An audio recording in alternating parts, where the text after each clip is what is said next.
Bonjour à tous, ce soir on va voir la paire Euro-GBP. Paire très difficile à analyser ces derniers temps et vous allez pouvoir le constater dans cette vidéo parce que je vais avoir un petit peu de mal à vous donner le scénario de fond. Alors, avant de partir dans du précis, on va commencer par du weekly, de l'hebdomadaire, que je vous ai affiché ici. Donc on l'avait déjà vu dans des anciennes vidéos que j'avais publiées, mais il y a déjà longtemps, sur lequel je m'étais posé un petit peu sur le weekly. Alors ce graphique hebdomadaire, on voit depuis toujours enfin depuis toujours, depuis 10 ans, là, enfin je veux dire, disons, voilà, à partir de là, qu'on a eu une bonne tendance haussière sur l'euro GBP, très clairement, qu'une bonne phase d'accélération. Néanmoins, euh, on a une phase de range ici, de correction, depuis un bon moment, en fait depuis la crise un petit peu, depuis la crise de la dette de la zone euro. On a eu une phase de range baissière, enfin de range de correction, disons, difficile à déterminer. Néanmoins, ce n'est pas une phase de hausse, ça c'est clair. Donc, si on analyse un petit peu cette zone, eh bien on se rend compte ici, donc ça je l'avais déjà tracé avant, il y a longtemps, on avait une forme de canal ici, voilà, de biseau, comme on veut, de canal plutôt, et qu'on avait passé par le haut ce canal, qu'on avait une possibilité de faire un pullback, que c'était pas nécessairement ce qui allait arriver, mais ça pouvait arriver. Bon, on voit qu'on a un pullback qui a duré un peu plus longtemps que prévu, puisqu'il s'étale, disons un double pullback ici. Maintenant, est-ce que ça va finalement, est-ce que le scénario maintenant, après toute cette latence, après la sortie, après la cassure de cette résistance oblique, est-ce que finalement c'est pas périmé, quoi? Je serais tenté de dire ça. Surtout que voilà, si on trace une tendance à plus court terme ici, on est tenté de croire que voilà, on a un autre canal ici, un autre biseau plutôt, celui-ci haussier, qui lui a été cassé par le bas. Ici, vous voyez ici assez clairement, ce qui donnerait un scénario baissier. Mais, et c'est pour ça que mon avis paraît pas forcément le meilleur pour cette situation, puisque là on est dans une phase où on a cassé à la fois dans un sens et à la fois dans un autre. Donc c'est très très difficile de savoir comment s'y fier. Après, il faut savoir quelle force attribuer à chaque élément. On a une tendance quand même tout de même qui est haussière sur le fond, même si là on a une tendance à vouloir invalider sur cette grosse correction. On a une tendance de fond haussière et on a une zone de range. Donc pour moi la tendance naturelle elle est haussière. C'est pas pour essayer de vous faire comprendre que ça va monter, mais c'est plutôt une idée de raisonnement. De toute façon le marché nous le dira, on le verra bien assez tôt. Mais on est plutôt, pour moi, même quoi qu'il arrive, on a nos plus bas, quoi qu'on veuille, on a quand même des plus bas globalement qui sont toujours de plus en plus hauts, à part là, on en a un ici qui est, là on a un plus bas de plus en plus bas, mais ensuite globalement, sur l'ensemble, on a plutôt des plus bas de plus en plus hauts. Les plus hauts, c'est pas le cas, ils sont de plus en plus bas, donc il faut un petit peu nuancer, on est dans une phase d'incertitude, c'est pour ça que, à mon avis, le trading sur la paire Euro-GBP, c'est un petit peu la roulette russe, ça sert pas à grand chose. Quoique la roulette russe c'est plus sécuritaire en termes de probabilité. Là pour moi c'est d'une chance sur deux, je dirais, à trader à l'achat ou à la vente, dans le sens où on ne sait pas vraiment où on en est.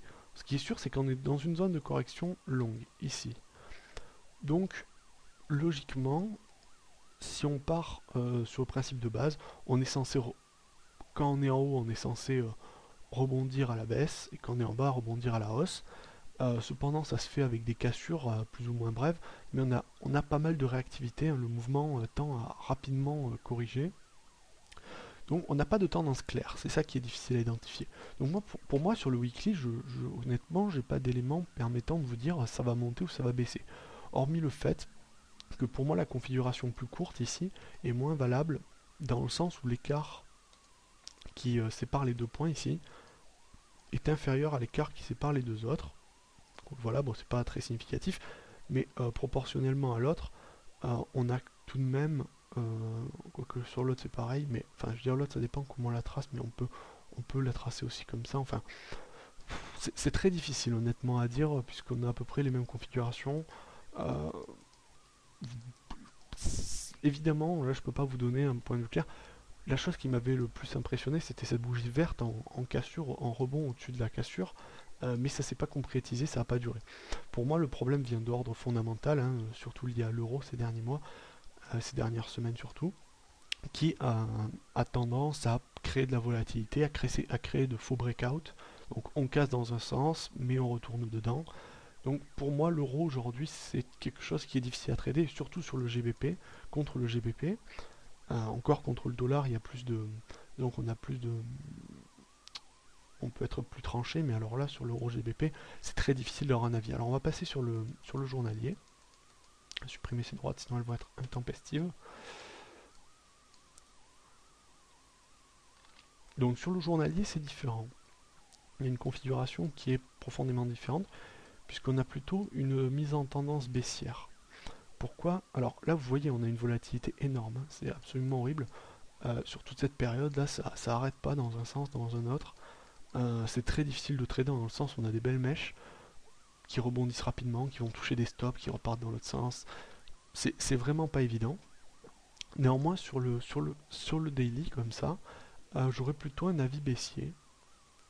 Pourquoi? Bien pour cette raison. Là, on avait une zone ici, disons, de canal plus ou moins horizontal, légèrement incliné.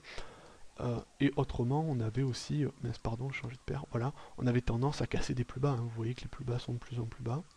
Ça se voit là, hein, sur toute cette période. C'est assez évident, les plus hauts c'est pareil, ils sont de plus en plus bas. On est dans une tendance plutôt baissière, pas vraiment modélisable, vous voyez, bon, on peut tracer un semblant de droite. Mais pour moi, sur le daily, on va être plutôt baissier. Cependant, grosse réserve concernant le trading, puisque là, on a vraiment des seuils qui sont incertains. On a d'autres niveaux de support-résistance. Là, on a toute une zone de support-résistance potentiel, enfin de support potentiel, qui pourrait repousser les cours. Donc, en termes de trading, cette analyse, honnêtement, je ne peux pas vous donner de conseils, même si sur l'euro GBP, sur le court terme, ici sur le daily, je serais plutôt baissé dans le sens où on a cassé le support horizontal, ici, enfin oblique, et qu'on est encore dessous en train de faire le pullback. Maintenant, vu la situation actuelle, moi je vous dis, si on trade maintenant, si on peut placer un stop correct, on le place au-dessus de la bougie, de la dernière ombre ici, pour essayer de maximiser un bon ratio. Mais rien ne nous empêche d'avoir une bougie comme ça, avec une mèche qui fait 2 fois la taille du corps, sortir demain, et qui invalidera notre position, pas forcément notre scénario, mais qui sera très gênante en termes de trading. Donc pour moi, sur l'euro GBP, en weekly, pour moi, il n'y a pas d'information suffisante pour trancher, et en daily, plutôt baissier. Voilà, malgré des zones de support importantes à proximité qui pourraient gêner, donc plutôt incertain et ne conseillant pas de trader. Voilà, merci de m'avoir écouté, j'espère que cette vidéo vous aura plu, et sur ce, eh bien, je vous dis à la prochaine.